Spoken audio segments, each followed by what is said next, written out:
With the Arizona Coyotes election for the Tempe Entertainment District looming, we ask the question, should this deal get approved? Will it be the blueprint for future deals for arenas in Arizona? We ask that question and answer it on today's episode of the Locked On Coyotes podcast. You're Locked On Coyotes, your daily podcast on the Arizona Coyotes, part of the Locked On Podcast Network, your team every day.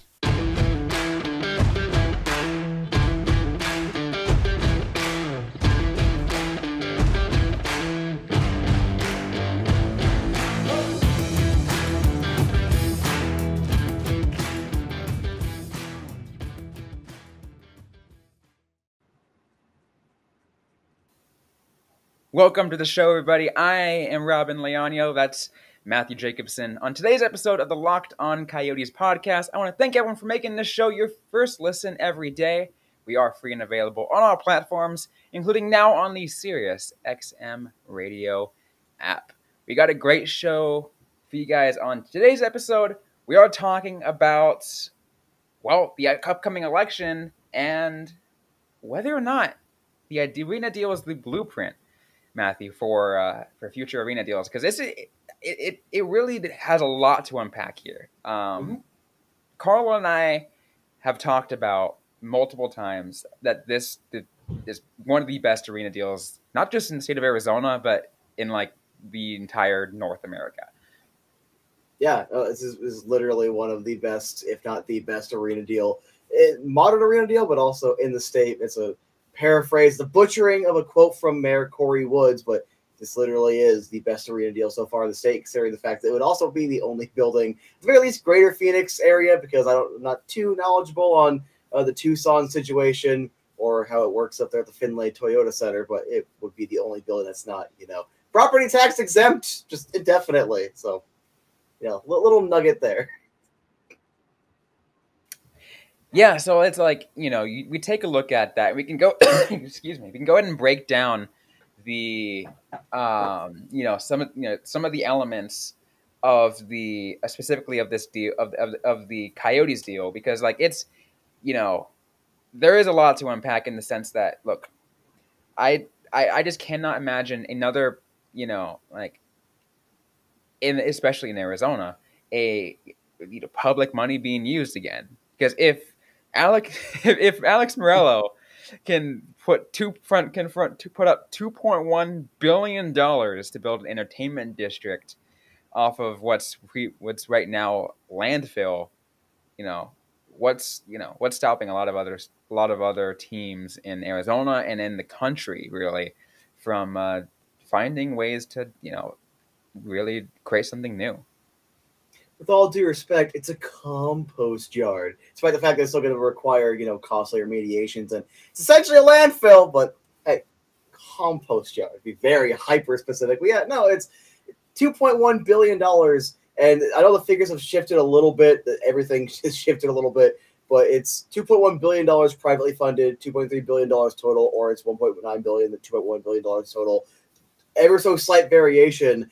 You're not going to get another public vote for, all right, so when the Cardinals get a new stadium, it's going to be all taxpayer money, right? Like, you're not going to get enough people to have the appetite for it. Maybe for the Cardinals are what the Cardinals are in this market. But I'm just saying, general concept, you're not going to have that appetite for it. And if what is considered the worthless franchise in the state can afford to put up the big bucks and put a nice, big, shiny arena entertainment district out there, yeah, you're not going to tell me an NFL owner couldn't do the same.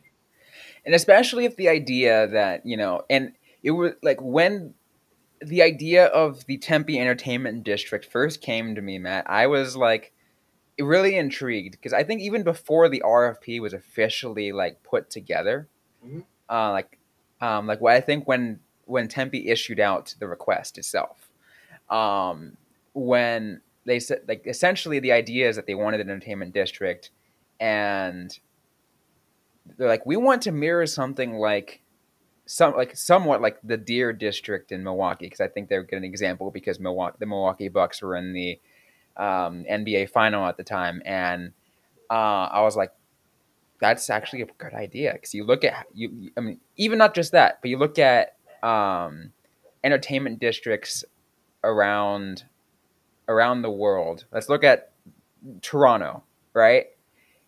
Despite, you know, a bunch of people being butts in seats there are still thousands of people crowding around in the plaza area, in the district, at the bars and whatever. Like, that's what you want, right? That's like the dream of a sports franchise and a city, because you're spending a crap ton of money in a small area. Another fantastic example is because my wife was a Golden Knights fan. We would drive out there for a couple of games to just watch it outside in the plaza. I know it's on the strip, so you have a lot of extra benefits there, but you want that kind of exciting atmosphere. The ability to sell more merchandise and stuff right around outside, and also be able to get, extra revenue for people staying in hotels, holding conferences, all this additional revenue. That's where the economic impact comes in for a lot of this. And look at Westgate, just for an example. I know we don't like talking too much about Glendale, but I'm a West Valley kid. I will always love that arena. And the concept was rock solid. And you see Cardinals games, you saw with big Coyotes games, with the playoffs, you see with big concerts, it gets lively there. The problem is that is a bedroom community over there in the West Valley. Right here, centralized location in the East Valley in Arizona, that is where you're going to have that bigger opportunity with like the Deer District, or kind of that Vegas-like feel. And that is probably the perfect location. And what do they say with property? Retail or location. So right. Good, bad. Yeah. And I will give the Westgate Entertainment District it's as much love as it can, because again, it is a great entertainment district, especially given the location. When it was first built up, I think like everyone anticipated that the development on that side of the valley was going to go much differently than it ended up going. So it just kind of fell under bad circumstances. Just too far away. Just yeah. Not now in to a good put it location. in a centralized location, that's where, and I think that's what people were trying to focus on here. Mm-hmm. Whether or not you can put, like, say, a football stadium in a centralized location is hard, because you have to have so many parking spaces. You have to have so many. You have to have so much space, and to be frank, it's expensive. But who's to say that a hockey arena deal still can't be a blueprint for even a football stadium? Especially if, well, let's just say, because for football, here's why Glendale works for football and not necessarily for hockey. The less amount of events, plus mostly on weekends. You're on a Sunday. Sometimes you'll get a Thursday night game, and those terrible traffic, and notoriously people are showing up in the second quarter for those. We all know how that goes. But that's why you can have a football stadium essentially anywhere. You can have it 2.5 hours away from downtown, and people will still show up. But if you have that spot of land for a big old football stadium, a district works, because how many of these stadiums right now already have districts around them? Like the days are kind of gone of it just being an arena out in the middle of nowhere. And just even like, I love watching old content like stadiums, and it used to be here, now it isn't. They show the aerials, and it's completely different than it was even 20 years ago. Yeah, because then they didn't have to worry about traffic. They didn't have to worry about a bunch of other problems that we have in a extremely populated world now. We also need, especially with districts, you also can increase the amount of people it can service by stuff like metro and additional public transport, where before that, they didn't really matter, because America is the land of the automobile. While I love that aspect and that freedom it gives you, there's a lot of any city planner, people that work in traffic, very much would probably tear their hair out when they're trying to deal with getting people in and out of a lot of these stadiums. Absolutely. Well, we're going to continue to talk about the Arizona Coyotes arena deal as we wait for the approval from the upcoming election on Tuesday night. We're going to get to more and break down about this in just a moment. But first, we're going to take a quick word from our sponsors on the show. And today's episode is brought to you by Athletic Greens, and I just want to let you guys know that I run a busy schedule, which means sometimes I admittedly don't have all the time to get all the daily nutrition and vitamins that I need for the day. That's why I'm glad I'm able to turn to AG1 from Athletic Greens. It's your one-stop shop of more than 75 high-quality vitamins, minerals, whole food source superfoods, probiotics, adaptogens, to help you get your day started right. Just one scoop of this special blend and you are on your way to improve and support your gut health, immune system, energy, recovery, focus, and aging. It's lifestyle friendly, whether you're keto, paleo, vegan, dairy-free, gluten-free, and best of all, it costs less than $3 a day. Right now, it's time to reclaim your health and arm your immune system with convenient daily nutrition. Just one scoop and a cup of water every day, and that's it. No need for a million different pills, supplements to look out for your health. To make it easy, Athletic Greens is going to give you a free 1 year supply of immune-supporting vitamin D and 5 free travel packs with your first purchase. All you have to do is go to athleticgreens.com/NHL Network. Again, it's athleticgreens.com/NHL Network to take ownership over your health and pick up the ultimate daily nutritional insurance. So let's continue now, Matt, talking about this blueprint. And let's kind of break down the certain elements of this, because that's the most important bit of elements of why this is a really good blueprint. First and foremost, and as we mentioned in the first, is the privately funded aspect. I think that's the most important part. No matter how much no matter how much you slice it, a privately funded arena, stadium, entertainment district was really going to mean, hey, no additional taxes for the people that live there. Mm-hmm. And it's like, look, I love this team. I personally would probably pay a little more in taxes to keep them. I do not think it's fair to try to force everyone else around there to have to pay more to keep the team, especially where, look, theoretically, I want to stay very consistent on this. Theoretically, as long as there is a proper, adequate return on investment, I do not mind public money. That being said, these are billionaires' playgrounds. Let's just break it down to the core concept. There's a lot of money to be made, so you have to put up that financial burden. And in my opinion, that's what Alex Meruelo is doing here. And I was there for 4 or 5 hours of that first council meeting in the summer of last year. And the lawyer, Nick Wood, said that, Mr. Meruelo is like, essentially TLDR, I don't want public money. They could have asked for public money. What they wanted to go was the bonds route, where then a portion of sales tax that is only collected within the district, meaning literally if you're one of those people that's directly across the street, I was driving past it after work the other day, directly across the street, I don't want that there, whatever. As long as you never step foot on that property and spend a penny, none of your money is going to it. And I do support that. I think that's a very good thing, because you can support it if you want to financially, but like a portion of that, and they can also add an additional fee, and all that goes to paying this off. It's its own ecosystem. If you're a computer guy like me, you think of it as a water cooler. You're cycling the same water in a loop, and it's keeping your CPU cool. But I apologize for being a little nerdy there, and I'm going to sound dumb to nerds, but I like that system and that aspect of it. So the burden should be on the Coyotes where it is. There's going to be a lot of profits potentially, which, again, I support. I'm a nice old capitalist, but that's also, if you want the money, you should be willing to put up the risk. And I think that kind of brings us to the second bit, because you mentioned the bonds, and that kind of is in a bit with that tax that goes there. There's also the other element that, like, a lot of people are some people are definitely critical about, and that's the G-blitz that are implemented in this deal. No matter how way you slice it, it's a major developments. They're going to have G-blitz. It's going to happen. And I think why we're creating a blueprint for, I'm saying that the G-blitz here are a blueprint. It's an 8-year G-blitz for for like everything else except for the arena and the theater, and essentially the stuff that's going to have events. So retail, hotels, apartments, everything like that. 8-year G-blitz. The arena and the theater and the community iceplex that's going to have their 30-year G-blitz.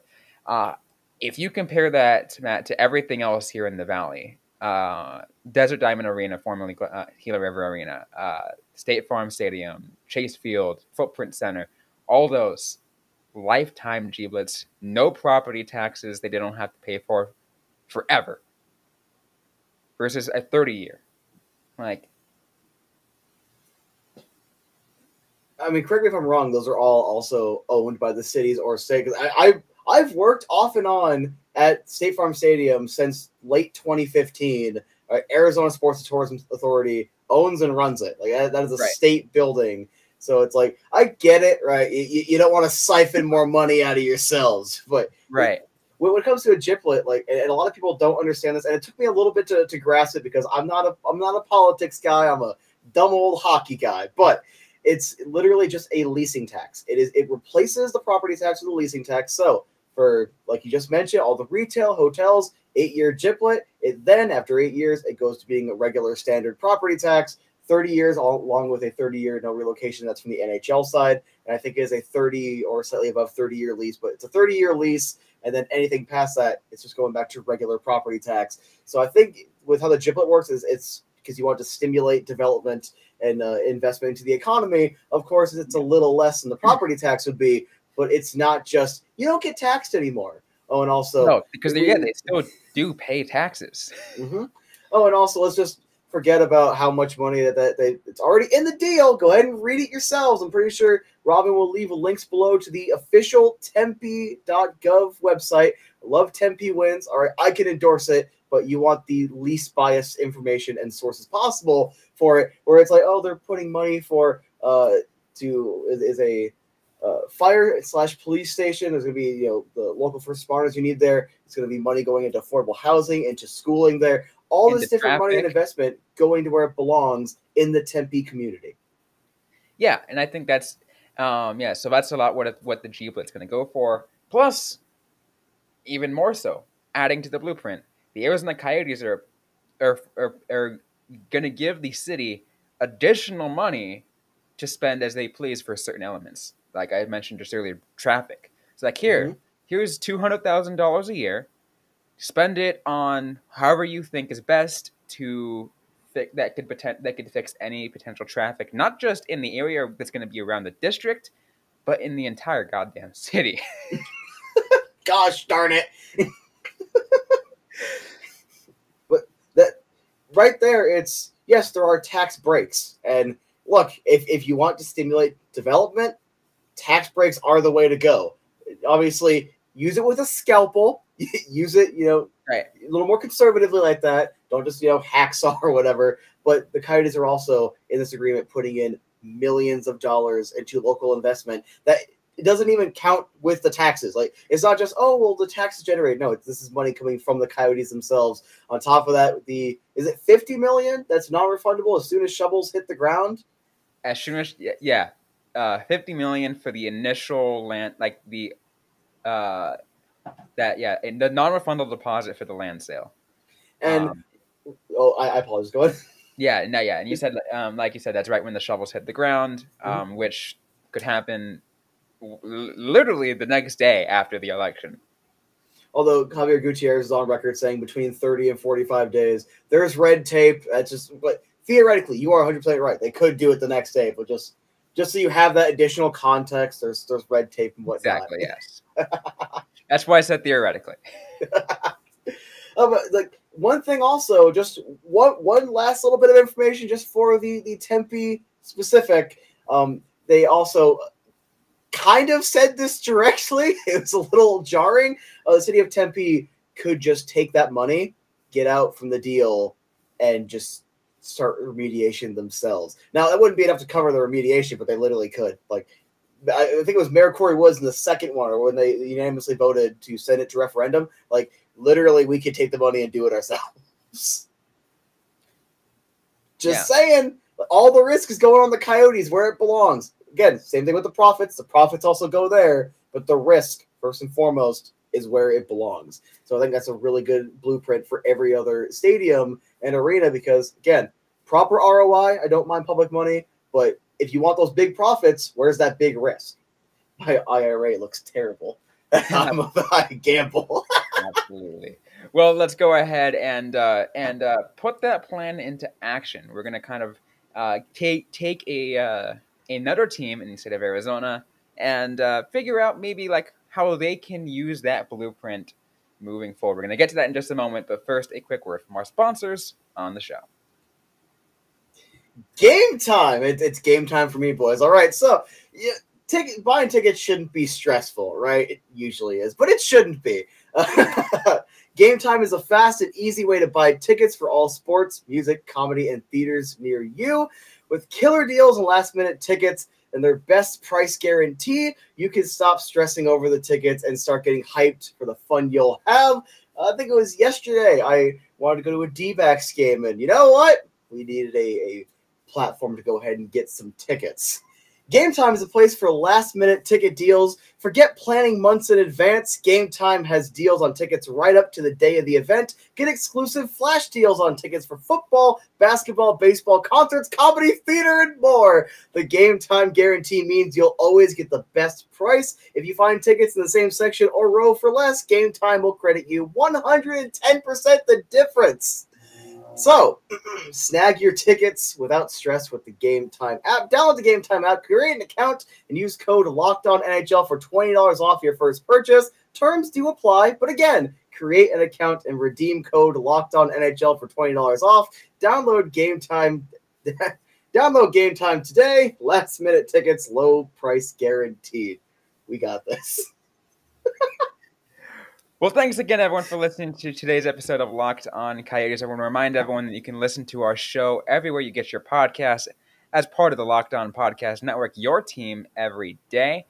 I also just want to go ahead and just give a quick shout out and just say, be sure to tune in later this week on the election day and election night. We will be hosting a live show as we break everything down, as we wait for the results to come in, and we're going to have our live reactions. It's going to be really fun. You'll definitely want to join us. But let's get to more of this blueprint, Matt, as we get to the fun of this, because let's go ahead and try to put it into action, because the Coyotes put a pretty good blueprint out here. Mm-hmm. Now, the Arizona Diamondbacks have an issue with Chase Field, where right now, let's say it's falling apart. It's pretty old. They're going to need something new pretty soon. So I thought that'd be a pretty good way to start.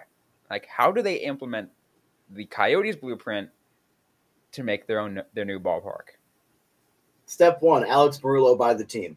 That's step one. You got to have the owner with the deep pockets, all right? That is the direct advantage to having billionaire owners, is they got the deep pockets and they can fund a lot of this stuff, and also have some nice rich friends that can come together and invest in these. But I think the current setup for Chase Field is perfect. The location is perfect. You want it down there, that downtown district. They also have a sports betting, all these bars and whatnot. That is a great place for it. So the best thing to actually do is just, I like our fun little idea before the show of they just every single month play in a different spring training. Yeah, I love that. For 2 or 3 years, demolish Chase Field and just build a new, slightly smaller stadium just on the ruins of Chase Field. But let's assume they don't do that. Or let's assume they decide to go somewhere else within, not Henderson, Nevada, but somewhere else in the valley. So go ahead and just lay out the plan. Assume the land's there, lay out the plan, what city and all that, and how you would go ahead and take this blueprint the Coyotes have and build a new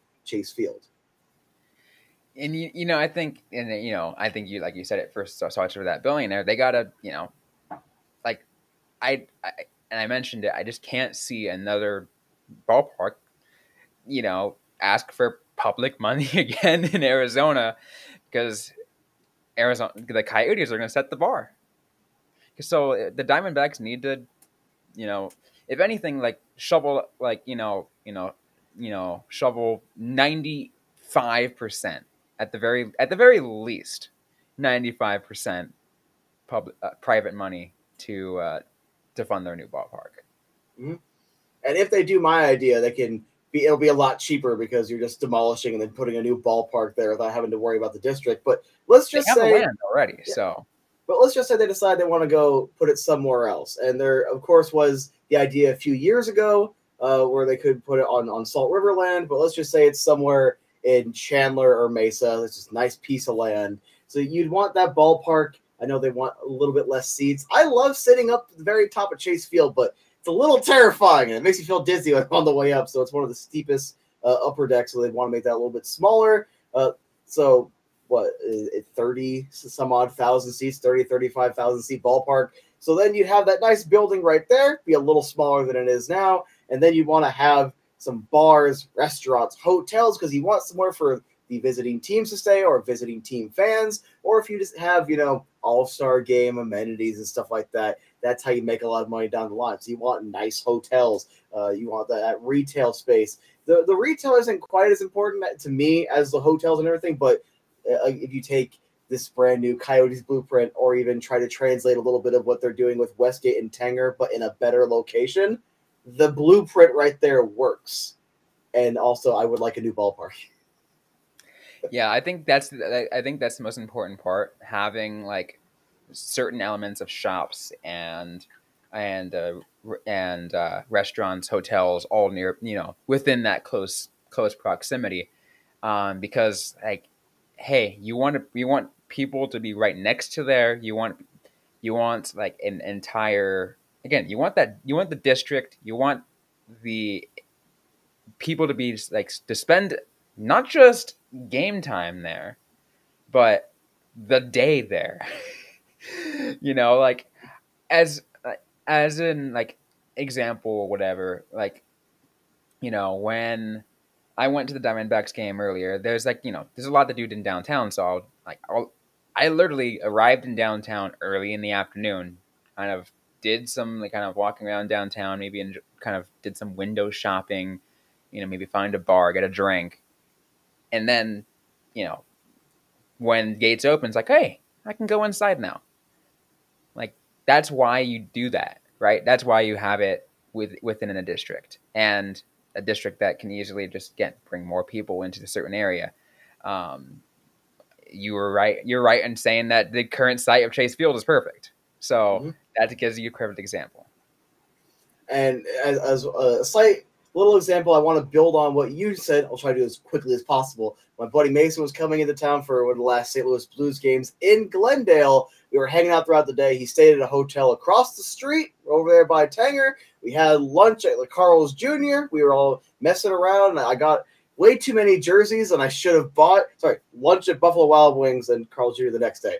But at the Just Sports, I was there buying a bunch of discount jerseys. You want that full day experience, because I'm a local, so of course I know, like, I'll go try to find discounts here or there or whatever. But him, all right, he comes into town, he's window shopping, he's getting lunch or whatever, and then he's dragging my not so intelligent self down there to waste more money. That is brand new free tax revenue. Because if I'm looking for deals here or there as a local, well, my friends here, they came in from town, because that's literally why you want the hotels and everything. People travel to watch these games. Might not be as much for this or that, but they do. And then you get brand new tax revenue that you would not have got before, because I would probably go to Phoenix or shop online. I'm paying my local city sales tax. And that does bring in a good idea when you talk about outside people. And I'm also going to do this pretty quick, because we are bumping up against the half hour. I want to make sure kind of get this point in. Having a perfect district in a location for a ballpark, for a stadium, for an arena. Of course, we're talking about, in this case, for the Diamondbacks, as a way to implement the Coyotes deal. You have, let's say, certain events like the MLB All-Star Weekend. Like, you can attract that there, right? You can attract other events. This year you had some games at the World Baseball Classic here. Bring more of that to Arizona. Not just a couple games, but like bring the entire tournament here, like the championship. Like, you're gonna have events like that if you have the perfect district and you have the perfect money set in place, and can only make a lot more money for the city if, let's say, it's privately funded, and let's say you have like a or even if not, even it's like I said, 95% funded, you have like that 5% funded by a community's facilities district. That's what's going on for the TED. Like, that's going to bring you a lot of revenue still. Oh, how many Super Bowls does Glendale get a bunch of pieces of money of? Because, right there, even though the location's not the greatest, but football is a little bit different. Look, you have your district, your hotels, and all of that. And you make a good point about that. Because as I do this to close off, when the Super Bowl was here in the Valley, you had Super Bowl experience in downtown Phoenix. You had concerts and others at Talking Stick Resort. You had other things happen in Tempe and Mesa. You had events happening all over the place, which is cool, yeah. But bring things closer. It was a little weird to have the when I was a kid for Super Bowl 42, you had the Super Bowl experience right there in Glendale. Then this time around, it was mostly in Phoenix. It's a little weird, but hey, Phoenix gets more tax revenue that way. I know, working in Scottsdale, I had a lot of there's a lot of attention brought to Scottsdale too. So it gives an example. So it's all over the Valley, which is crazy. But again, bring events. It's going to bring more revenue to the city, to the state, which is the most important part of all of this. Anyways, so we are now over half an hour, so I just want to kind of turn to you, kind of give you a platform for final thoughts that you might want to give out before we close things off. Vote yes. Sell the D-backs to Morello. Get a bunch more All-Star games, and give me press credentials. What a great way to close things off. Anyways, though, we're out of time on this episode of the Locked On Coyotes podcast. If you like what you heard, don't forget to leave a review, like, comment, subscribe. If you have yet to already, we're available everywhere you get your podcast, including now on the SiriusXM radio app. Don't forget to interact with us on social media. We're on Facebook, facebook.com/LockedOnCoyotes, and on Twitter at LO_Coyotes. I'm personally at Robyn_Leonio. Matthew Jacobson is at the AZ Sports Guy. Ask us a question and just interact with us, and we'll maybe answer right back or on a future episode of the Locked On Coyotes podcast. Thanks again, everyone, for listening to today's episode. Hope you guys staying safe out there. Hope you guys staying healthy. And don't forget to howl on.